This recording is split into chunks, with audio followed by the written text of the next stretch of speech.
Good evening, everyone. Hello. Welcome Hello. to this Thursday talk. And the topic tonight is every thought matters, elevating your inner dialogue. So I just wanted to start with a few minutes of silence and reflection. And in that silence reflection, just observe internally what was my dialogue inside with myself today. Just like how to say, not to push yourself around or be harsh, but just to observe what was going on in my mind today. Just 2 minutes.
Om Shanti. Thank you. So, how would you describe your inner dialogue today? If you could use one word, how would you describe it? Anxiety. Anxiety. And Ina? Yeah, busy. Busy thoughts. Busy thoughts. And on Zoom, anyone want to say? Hectic. Sorry? A little hectic. Little hectic, busy. We did 2 minutes of reflection on what was the inner dialogue today. The topic of today, every thought counts. And so, what is my inner dialogue? For those who don't know, my name is Rona, and I've been with the Brahma Kumaris for some 30 years, practicing meditation, studying the knowledge that is offered here. And I've been here in Manhattan about 7, 8 years now, originally from the Netherlands. So a little bit of the background. Someone there said joyful thoughts. Very good. I'm not sure who that was, Christina. Very good. So your inner dialogue was joyful. Joyful most times. Then sometimes sad and hurt by others. Your inner dialogue said heard by others, but it is my inner dialogue, no? Okay, so one of the things in today's world that we often do not pay much attention to is the fact that we have the power to choose our thoughts. We have the power to direct our thoughts. But we have let that power go to waste. We have let that power loose. And so for a long time, this mind was like on an automatic pilot, or anything that comes, anything anyone says, anything that comes up at us, we absorb it. And the mind just goes all over the place. And that can create anxiety, it can create stress, it can create sense of insecurity, it can create a sense of no control, it can create a sense of lack of, concentration. Now, our mind has different functions. And one of the function is the creation of thoughts. But another function is connected with the thoughts are also my feelings. The mind, as if feelings emerge from the mind. But the mind has a steering committee. The mind has a companion that can guide it. And that companion is our wisdom, our common sense, or we in the spiritual context, we call it the intellect. But it's not so much the IQ, but it is more the wisdom with which I live, the common sense, the perspective that I hold on things.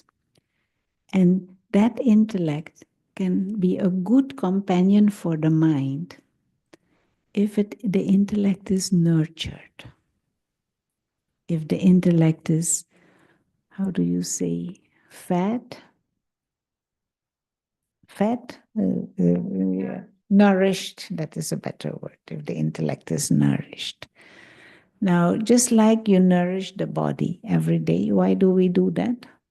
Well, some people just do it out of habit and out of greed and out of addiction. But why do we nourish the body? To be healthy, to stay healthy, so that it can function properly. And you give it a balanced diet. You give it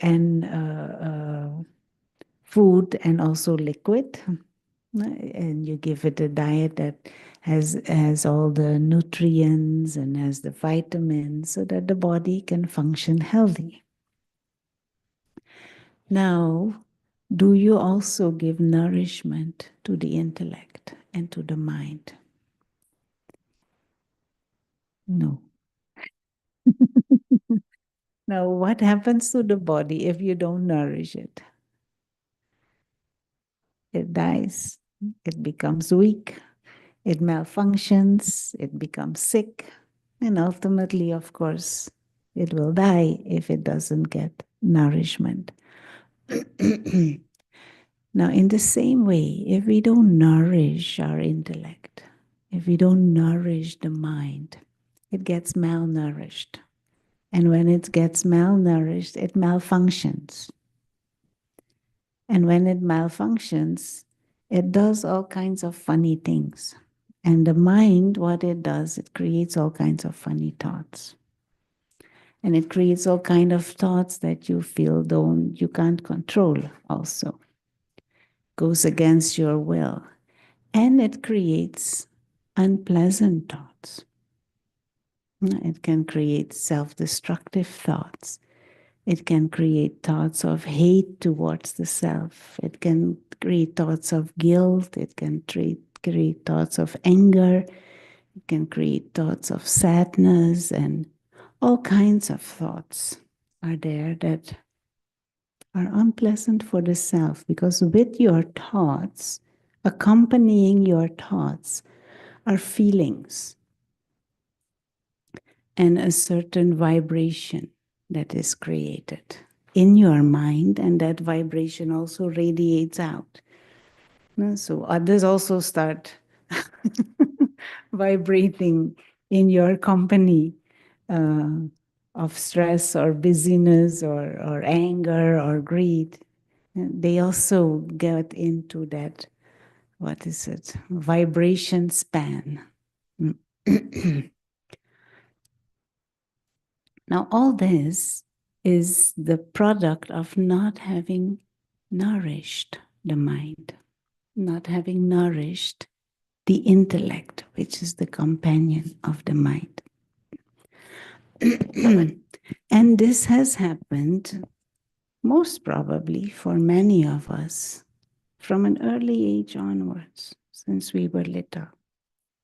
We were taught many things. We were taught to count, we were taught to read and to write and to speak and to dress and how to find our way and to go to school. And we were taught history and mathematics. We were taught many things.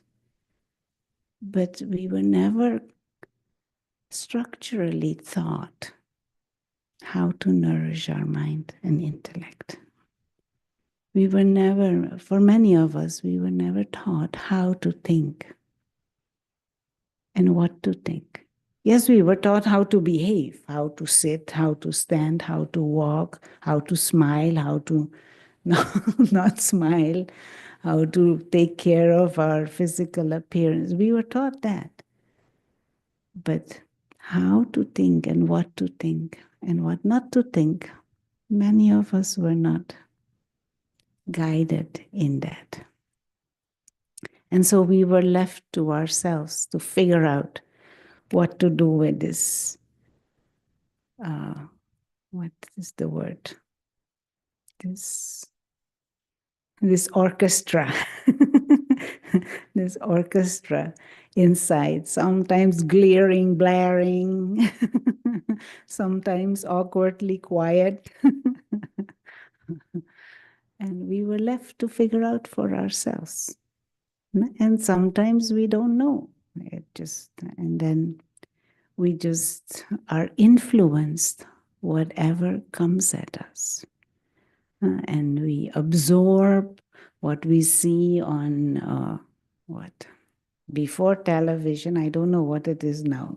People still watch television or YouTube or whatever, videos, films, whatever we absorb, or news, and it just creates an atmosphere inside based on what is going on outside.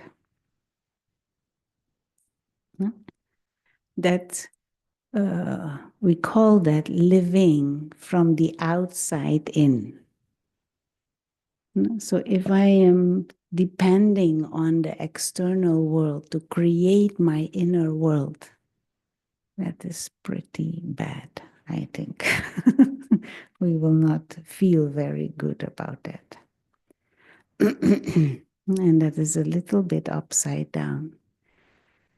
The first step to take is to turn the attention inward again. Turn your attention to your own inner world and begin to see what is there and begin to explore how you can shift your thoughts or can stop certain thoughts and can introduce certain new thoughts. One of the area of thoughts, category of thoughts that we have are cyclical thoughts. Have you noticed how you get the same thought over and over and over and over and over again? And usually it is not even a useful thought. Some silly thing goes on and on and on. I hate the dog of my neighbor. I hate the dog of my neighbor. I hate my neighbor's dog. Or why does my co-worker always take off their socks and put it under their chair? Why do they take off the same thing? Like over and over in our mind. Now, what happens when you physically make a movement like this over and over again? What will happen? It becomes stronger. Hmm? Becomes stronger. We get tired. well, I don't know if I'll become stronger. No, that thought will become, repeated But thought. this, just a useless, what is it, movement over and over and over again will become tired. Now, if I think the same thing over and over and over and over again, what will happen? I'm exhausting my mental energy. And I'm exhausting my mental energy without achieving anything. Well, if at all I achieve anything, is getting tired. Now I can also experiment with introducing another thought or another theme, or distracting my mind to something constructive. But we need to experiment with that and to begin to, what is the word? To begin to notice that there are thoughts that are useless. Many of these thoughts that we have that are useless, one way to recognize them is they are cyclical. They are the same again and again and again and again. Does this happen in the US? Cyclical thought.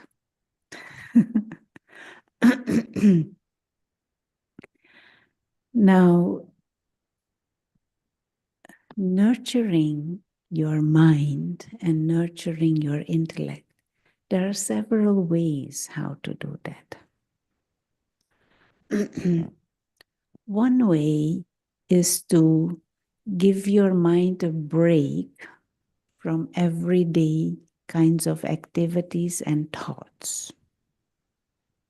And this is why people like to go on vacations, or initially, why people like to go on vacation, because it gives them and their mind a break from these same kinds of thoughts and thought patterns all the time, or about the same kinds of things.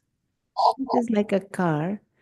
When when you drive and drive, you have to at some stage just let it rest, no? And turn it off and let it cool off. So to give your mind a break, to give your intellect a break from the routine things that we're always mulling on or thinking about, and to do that regularly. I know people who sometimes never take a break, never go on vacation. They just work, busy, work, whole year through. How can that be effective? That can never really, truly be effective, or not in the long run. We are not robots. So give your mind a break, give your intellect a break, preferably every day. It doesn't have to be hours and hours or a half day every day, but you can give your mind a break for 5 minutes. What there was a time when I was the background is in medicine, and so I used to see patients. And then the work would start at 8 in the morning, 8:30 in the morning, and it will go on till 1. And sometimes you see 40, 50 patients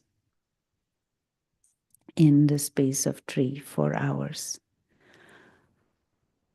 But I would make it a point that on the hour when the patient leave, I take a break for myself, 5 minutes, before you see the next one. And what I would do, one of the things I would do, sometimes I would just put on music, some quiet instrumental music. Just shut my eyes, lean back. 5 minutes for myself.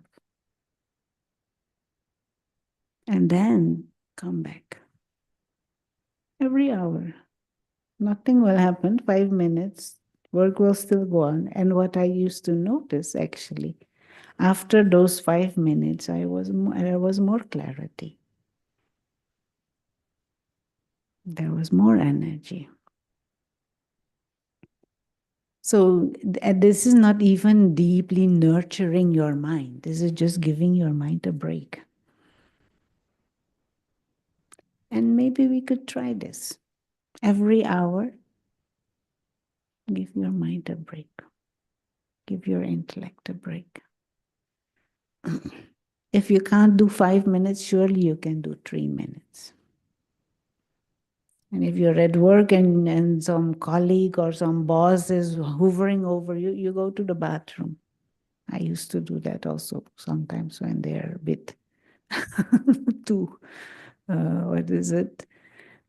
control freaky. I will just go to the bathroom and take a break from everything. And in today's fast-paced world, this is not a luxury. This is a necessity. Just give your mind a break from the routine hype that is going on. So that is one thing that you can do. In the Brahma Kumaris, we call this traffic control. So your thoughts are like traffic. But if you don't control the traffic, it becomes like chaos. So you put it on hold for a little bit. So you can say for yourself, okay, I will do traffic control every hour, 5 minutes, or every 2 hours, 5 minutes. But give yourself that, allow yourself that break. Nurture the mind, nurture the intellect. Now, another way to nurture the intellect is by giving it thoughts that are uplifting. Allowing thoughts that are uplifting. And that can be some memory of something that happened that is pleasing. It can also be some wisdom. Many of some quotes or some slogans or some paragraphs of something uplifting that touches you. It can be of an area that you like. It can be of certain virtues. Something that uplifts the mood and the spirit. That is another way to nurture the mind, to nurture the intellect. And if you even take it a step further, meditation is another way to nurture the mind. And what we do with meditation is you consciously remind yourself of something that is connected with deeper truths of life. Something that is connected with the innate and imperishable part that is you, the soul. Meditation is about reminding yourself of the essence of who you are and the essence of your purpose. What are we doing in this world? What is my purpose? And to consciously remind yourself of that and realign with that. silence quietly, regularly. That is what nurtures yourself, nurtures the mind and the intellect. And more you nurture the mind, you will see that your inner dialogue, the quality of your thoughts in general increases. You want to say anything so far or ask anything? Go ahead.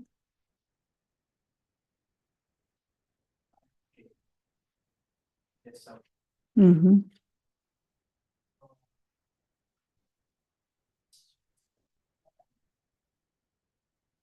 Small scope.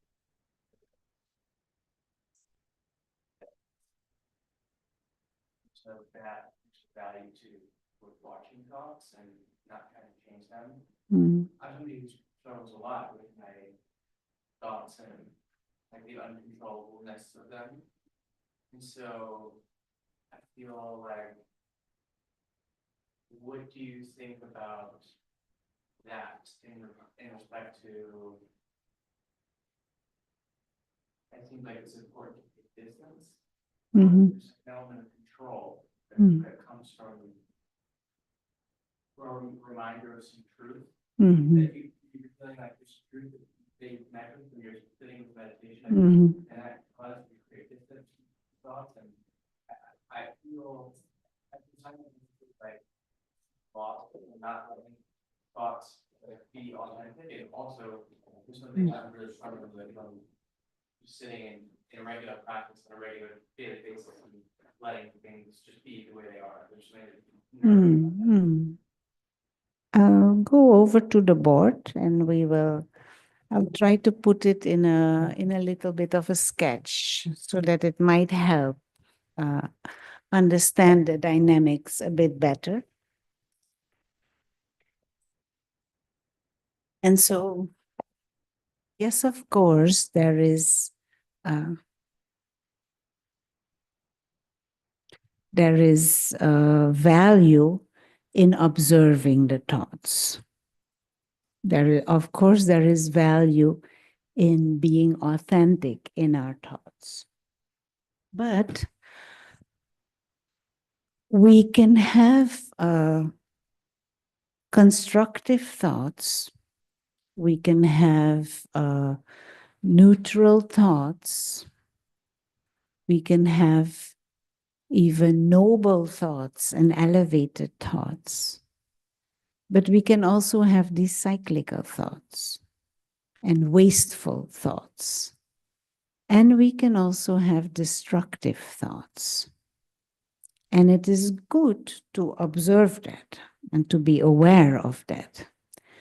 But when you have these destructive thoughts, or even these cyclical thoughts,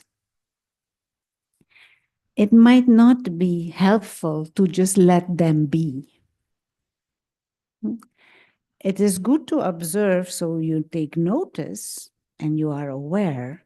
But if you just let them be, it is as if you're letting some illness that is there in the system. Illness may be a bit too strong of a word, but something that is not very useful to persist.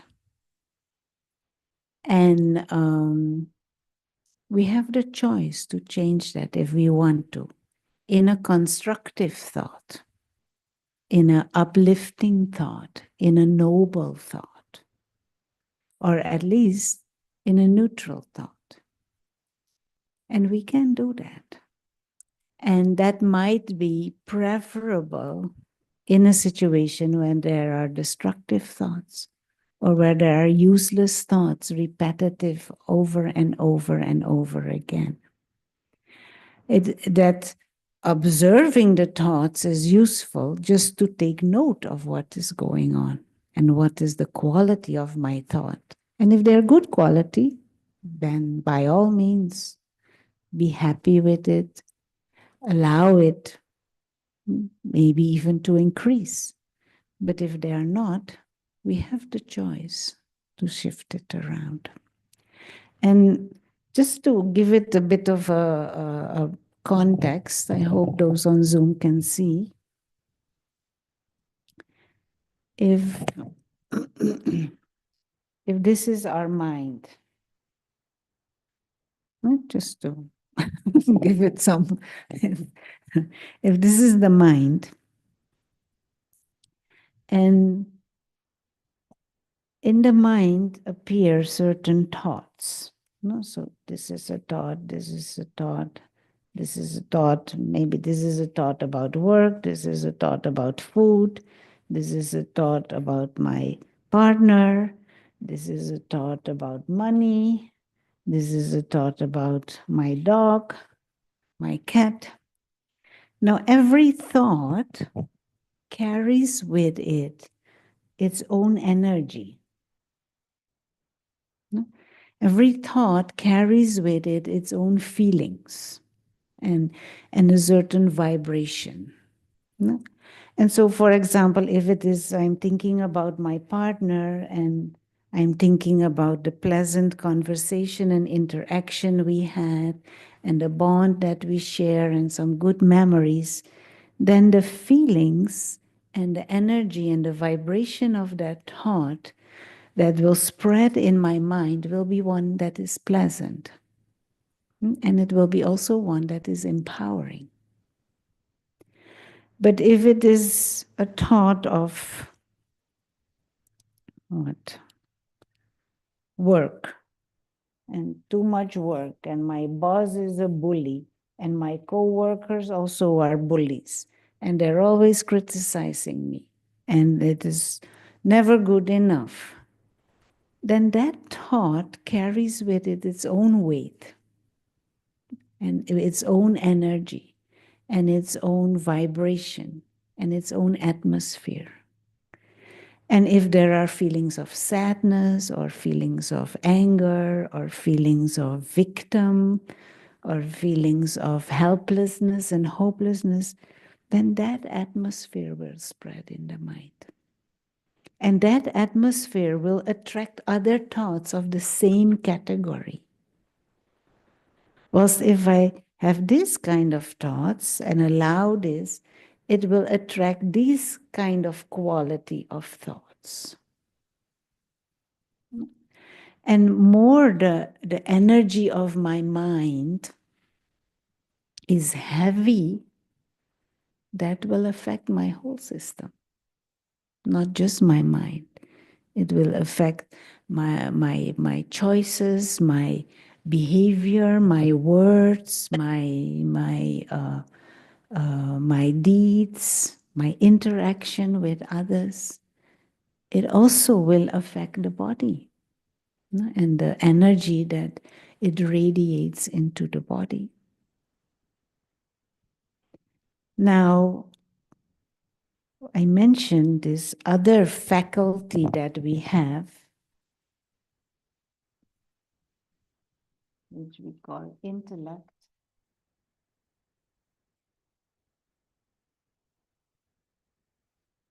Intellect is like the director, you could say, of the mind, or the companion of the mind that can guide.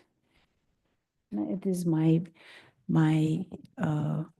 wisdom, my common sense, my perspective on things, my power to see things in the right light. My intellect can give me the wisdom to tolerate, for example. It can give me the wisdom and the power to face things. The intellect. And so, say for example, there is this thought of I hate my neighbor's dog. I'm just saying, it's anything. I hate my neighbor's dog. Then, if I allow it, the intellect can evaluate this thought. And the intellect can say, this is not very useful thought. First of all, to hate my neighbor's dog is not very useful activity. Neighbor's not going to change his dog just because I don't like the dog. And me thinking about the dog will not change anything either. So it's like the intellect is evaluating that thought. And then the intellect can say, "Oh, better you think about your partner, for example. Better you think about some good book that you read, or better think about some of your hobbies." So the intellect can redirect the thoughts. Now, what has happened with us? There has been a certain disconnect. This has become like an automatic pilot around certain themes. And usually they are the same themes, every day the same thing. It's every day the same thing again and again and again and again. But also, intellect has not been nurtured. And intellect gets nurtured through wisdom, through knowledge. And of course, there can be worldly knowledge. But for example, if, say, you have medical knowledge, you nurture your intellect with medical knowledge. So then that medical knowledge and the intellect can guide your thoughts around medical issues. It can be it can be what? Some IT knowledge that you have. And then that intellect can guide thoughts around IT issues.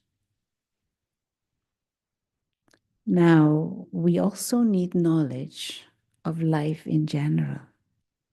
We also need knowledge about who we are innately and what our purpose is, and how to relate to others, and what life is all about, and what is my perspective on life, and knowledge about identity.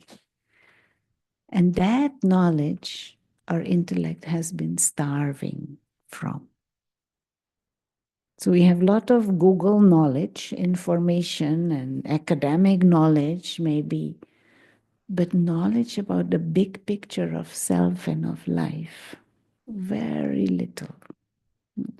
Some of us may have some religious background from which we get something, but that also sometimes is very confusing, or maybe even corrupted by whatever has happened within the religious institutions in the past few hundreds of years. And so this intellect is kind of at a loss, trying to direct the mind. And so they're both in a tangle, you could say. And this is like the inner dialogue going on, no? And then whatever is happening here, it will manifest. How I speak, how I behave, my choices, and the way I interact with others.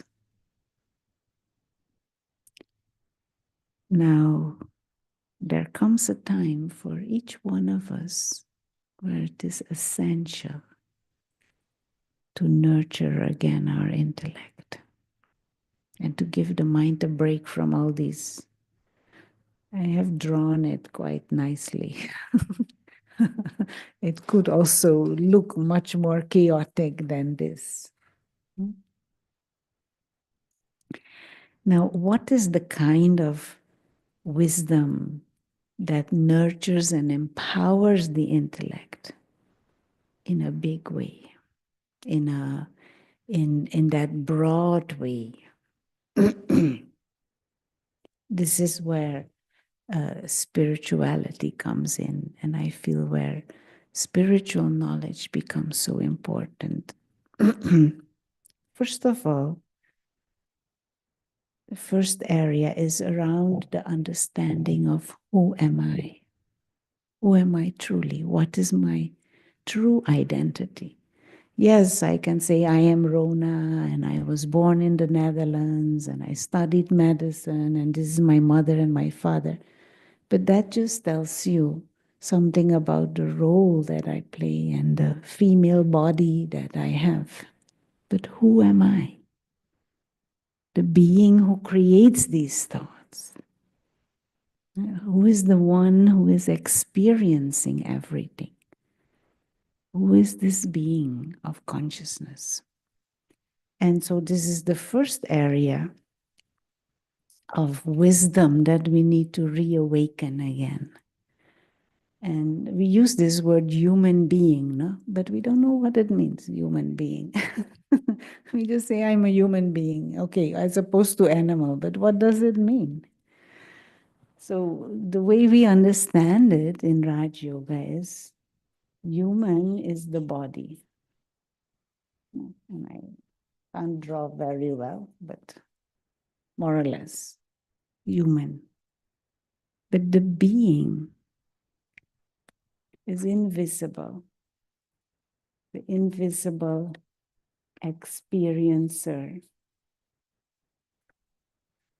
consciousness, the one who gives life to this body, and the one who experiences through the body, the one who transcends the body. So, human being. And this mind is part of the being. The intellect is part of the being. Soul and body. So we are these invisible experiencers. And the body is the vehicle. So the soul is looking through the eyes. The soul is using the ears to hear. This being of consciousness is using the mouth to speak. And this being is timeless, transcends the limitations of the body. And this being is the real me. So male or female, that is the characteristic of the body. But soul is genderless, a being of light. And so this is quite a different perspective on self. So to say I am female, no, that is the body. I am a spiritual being. You, to say you are female, no, that is the characteristic of the body. The soul is genderless. So if I can start understanding myself like that, I will also see you like that, as a soul, a spiritual being. And the package, whatever the package is the package. But I will not condemn you or reject you or give preference to you based on the package. You are a spiritual being, a soul, just like me. And this is a package, okay. I can like the package or not like the package, whatever. But behind there is a soul. And a step further into this nurturing of the intellect, I can even begin to feel all souls, we are a family. We travel together through this world of matter, but we are all souls, a family of souls, brothers. And one is in a black body, one is in a white body, one is Chinese, one is whatever. Those are the bodies. But behind there are spiritual beings, a family of spiritual beings. Body may be young, body may be old, body may be sick, body may be whatever. That is like the car. But the driver of the car is my dear friend, my dear brother. the soul. So this type of thoughts, this type of wisdom nurtures the intellect, empowers the intellect, and it can redirect our thoughts to a level that is quite noble and quite, what is it, uplifting.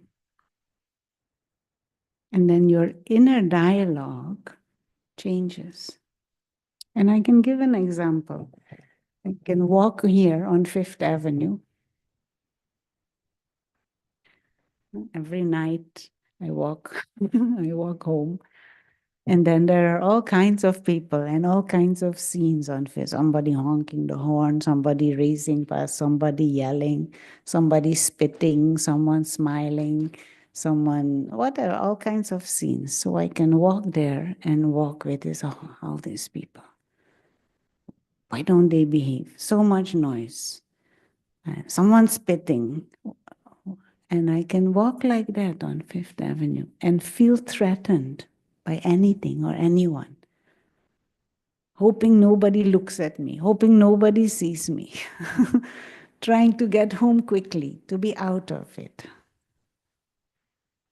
They may not even notice me at all.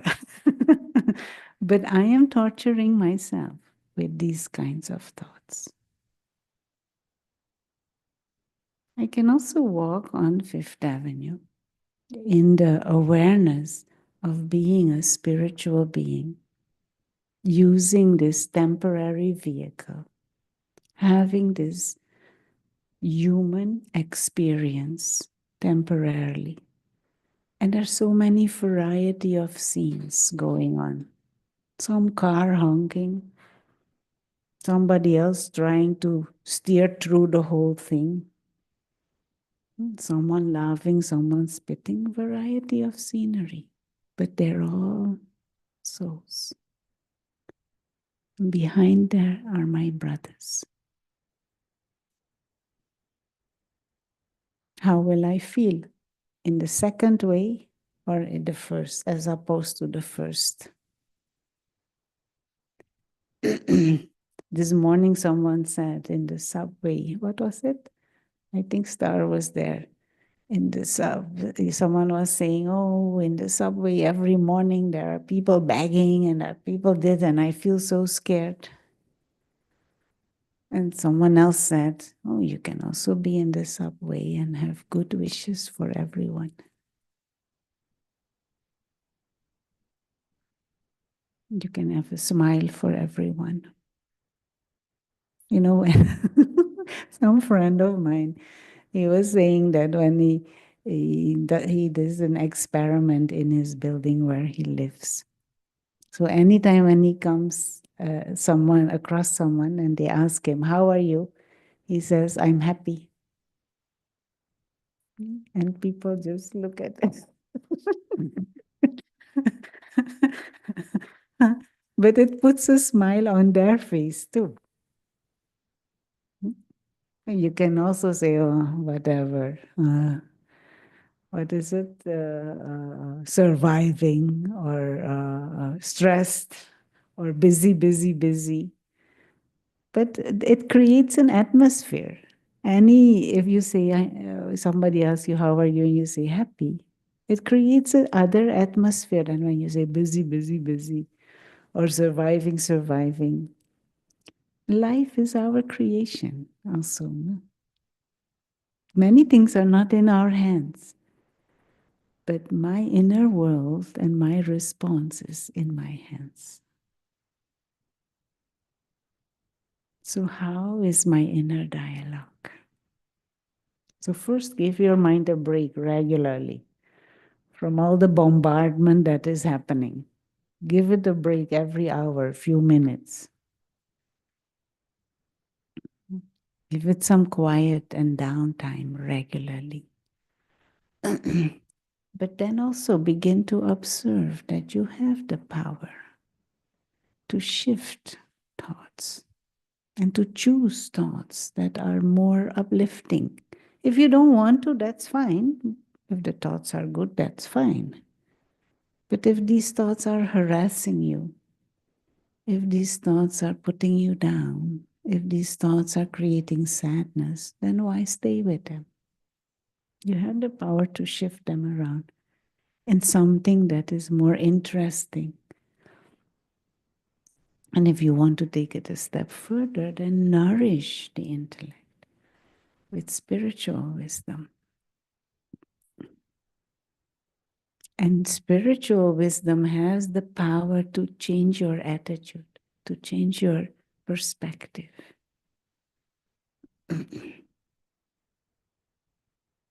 Does it make sense? Want to say anything or ask anything? Can you give her a mic so that the others can also?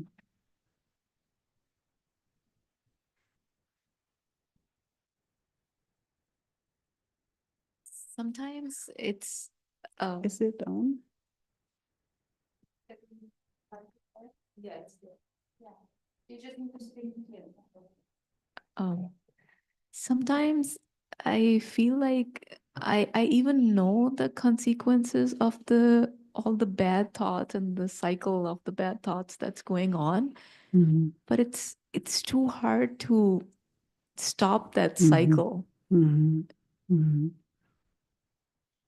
And so you said that we should give our mind some break and think about uplifting thoughts. For some reason, like I'm thinking like it's probably not even possible for me. Like Mm. I'm so tired, thinking about all these negative things like over and over. And it feels like I've lost the control. Like, Controlled. Yeah. No, it's very possible. I I understand completely, and also agree that to a large extent, as a humanity in general, but of course I deal with myself and you deal with yourself. We have given this power away for a very long time. And the mind is used to drive on automatic pilot. And now you say, wait a minute, I want to shift it around. What's wrong with you? Yeah, that kind of a thing. No, absolutely true. So, and I think this is the condition of many of us. Our mind has become so weak, and intellect has become so weak. Absolutely true. But we can still, drop by drop, give it strength again. It won't go overnight just because you heard a lecture now all of a sudden. Maybe for some that is good for them, but I don't think structurally. Drop by drop by drop by drop. You just start. The Ford cars. I don't. The Ford, that brand. The one who started that was one time asked, "What is the secret of your success?" And he said, "A point." And they told him, "What a point? What?" He said, "I have a desk and I have my chair behind the desk, and behind my chair is a wall. And on that wall, at eye level, is a point." And he said there were certain, I don't remember, every 2 hours or so, he will turn around his chair and look at the point and only focus on the point, nothing else. As if, that like giving your mind a break kind of thing. And he says, the secret of my success is that habit. And he used to say that the best ideas used to come to him after he did that. Now, I think we all need to find our point staring habit and create regularly do that.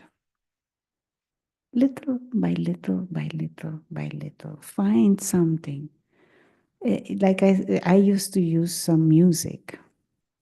Every so, like every 8 patients, close the door, 5 minutes, and I put on some music, and initially it doesn't work because your patients are still running around in your head. But after a while, you start seeing it has effect. Or you consciously read something to shift your thoughts, or you watch something that shifts your attention. And nurture yourself. I used to have this book, a little booklet also with some quotes and some slogans. And after those minutes of music, I would read a quote and then go to the next patient. And it may be that it doesn't help, but even if it helped for 10 seconds, it still is a victory. It still is a step in the right direction. So to be kind and gentle to yourself and find things that make you feel pleasant and relaxed. Create some hobby, not create, find some hobby. And one thing that is very useful, and it may sound outrageous, and it may sound revolutionary, but it is very powerful. Don't watch any at random thing on your computer or your television or anything like that, and especially not after 7 at night. If you watch something, let it be something that is uplifting, like something spiritual or some what is it? Some interest that is nurtured by what you get. But be very, very selective in what you read, and especially what you take in through your eyes. This is a sound now, a music that comes on 5 times a day. And that is like, for a few minutes, give your mind a break. So let's have 2 minutes of silence now. And in that silence, just reflect on this, that I am this invisible experiencer, a being of light, operating this body temporarily.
Thank you.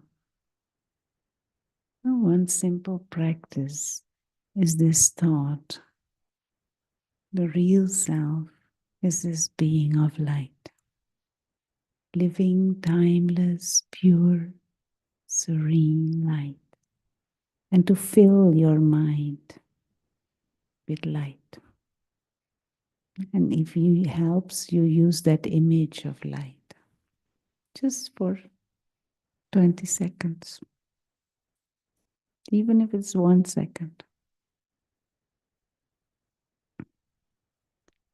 Just give it a break. Of course, if you want to take this further and deeper, it is a further journey. But these are some steps that you can take right now. And at night, no junk.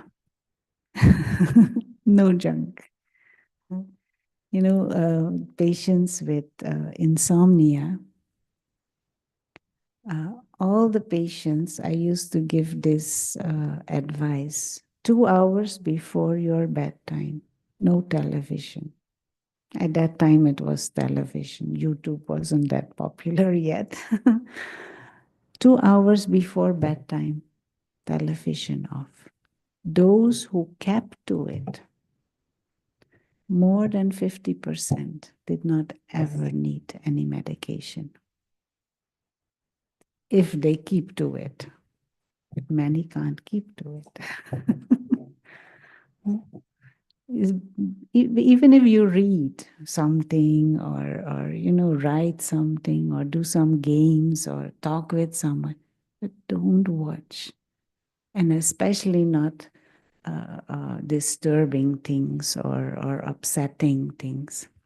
You know, in one area that I personally feel is very unhealthy is the way we treat news these days. Let alone if it is true or not true, I'm not even going there. But we listen to the same news 20 times in the day. The same topic, we listen 20 times. I sometimes amazed, you know, some of these news outlets, the same news over and over again. And people watch it in the morning, they watch it at 11, they watch it at lunch, they watch it at 3, they watch it at 5, they watch it at 7. Same things. Thing happened only once, but in your mind, it repeats 50 times. What are we doing to our mind? What are we doing to ourselves? We're torturing ourselves. If you at all feel you need to know, you only need to hear it once. You don't need to hear it 30 times. And then 50 other people opinion on top of it also to confuse us more. Protect yourself. You have this treasure of a mind and the power to think, but we bombard it with nonsense. Give yourself a break, give your mind a break. Protect it and nourish it with what is. We do that with our body, no? We don't, well, some of us at least. We're very careful with what food we put in the body, what nutrients, what we drink. Same we should do with our mind. Don't expose it to unnecessary junk because it makes us weak and it exhausts us, which makes us further weaker and prone to anxieties and stress and negativity and sadness. It makes us unhappy. Yeah. And sometimes in the name of entertainment, in the name of news, but it weakens. If you read news or listen one time in the day is enough. And even if you listen only once a week, often you don't miss anything because still you hear the headlines. And even then, you can't do anything about it most of the time. I'm not against news, but we have a culture that is very distorted in how we treat information. And it has created this overload here. But it is in our minds to shift it around, in our hands to shift it around. And it might not go one immediately, but if you pay attention for 1 week, you will already see the differences. So give your mind a break. Experiment with substituting unpleasant thoughts for something of interest. If you want meditation, and make your evenings sacred. No garbage, no rubbish in terms of information or movies that are only upsetting. Protect your inner world. Okay, time is past. We should stop. Let's close with a moment of silence.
Quiet evening.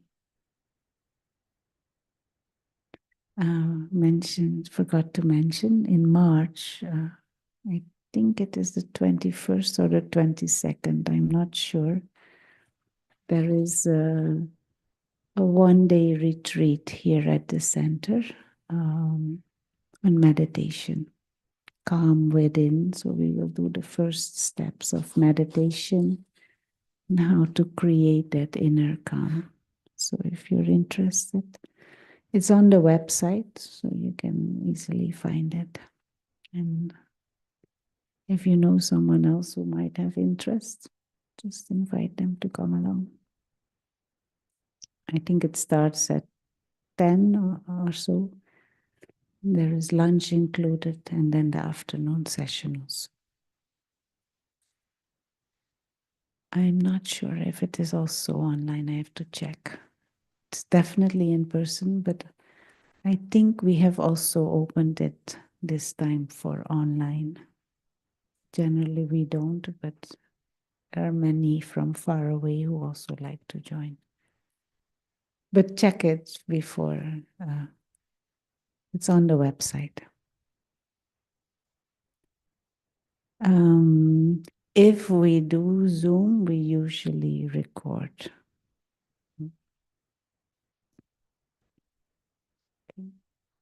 It's a Saturday. Yeah, it's a Saturday. Okay. And we have these sessions every Thursday, so free. Yeah, and oh, that is another way to take a break. If you're in the neighborhood, you can anytime during opening hours stop by and sit in the silence room upstairs for a few minutes. Many people do that during the lunch hour also. They come, sit for 10, 15 minutes quietly, and then they go back to work if they work in the neighborhood. Or if you're around, always feel free. Thank you. Have a good night. Good night, everyone. Good night. Thank you.